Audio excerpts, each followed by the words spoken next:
Alright, hello once again everyone, it is I, ILVG, back with yet another Loomian Legacy discussion video.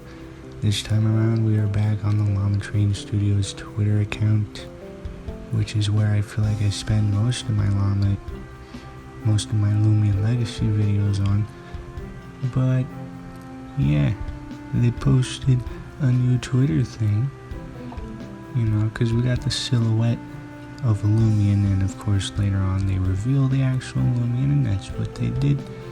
Not much to really show off in the tweet itself, other than them saying, here is a look at a new Loomian coming to Route 8 in Loomian Legacy. So I'm just going to open up the image, and yeah, the new Loomian, a lot of people pretty much predicted exactly what this thing was going to look like. It wasn't that hard to come up with how this thing would look like. It was like just off of the lily pad and stuff, and a lot of the grass features, it was kind of obvious what it was going to look like. But even so, it's pretty well modeled, and of course credits go to Suki Onigiri. They designed and modeled the thing. They did double the work. Yeah, the new Loomian is Wiledile.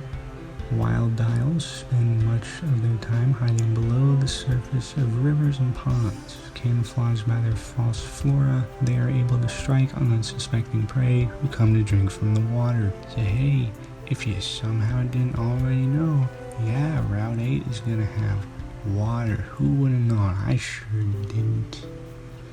Yes, a plant water typing.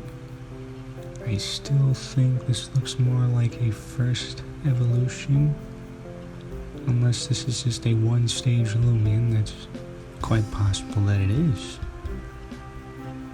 but it's a very nice design. I don't know, the eyeball's actually 3D, so maybe that means whenever this thing is gleaming they can actually change the texture of the eye. That would be nice.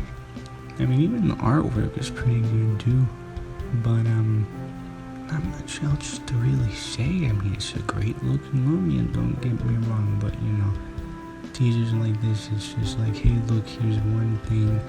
Not much to really talk about because it's just one thing and it's just a render of a Loomian. But you know, it does give you some information like rivers and ponds, so it is probably going to be a very watery area. I mean, we already knew that, but it is weird because it definitely does look like a kind of swampy creature, but doesn't really say anything about a swamp, just rivers and ponds. So who knows? I don't. No one really does except the developers. But yeah, there's not much else to really say here, other than the fact that for the people that watch me for Monsters of Etheria content, didn't bother making a video about yesterday's update because, well, it just felt kind of pointless, you know, and that's sometimes what happens with Monsters of Etheria, because they just release a slightly smaller update, which really isn't all that need to make like a whole video on. Because if you go to the changelog, pretty much I would have just been reading the changelog and that would be the whole video.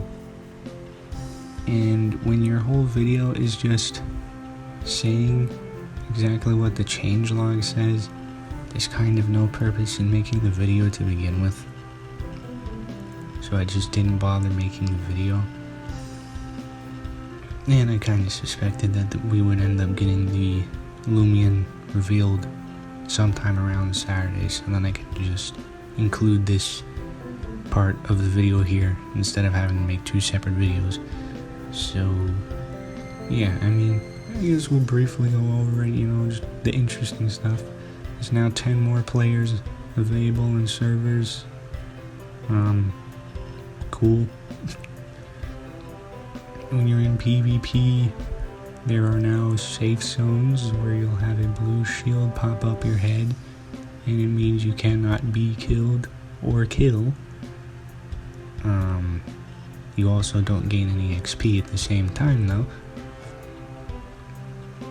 Vampiro has an elusive skin now, a bunch of base stat change that I don't really care about. But yeah, not much to really say about that update.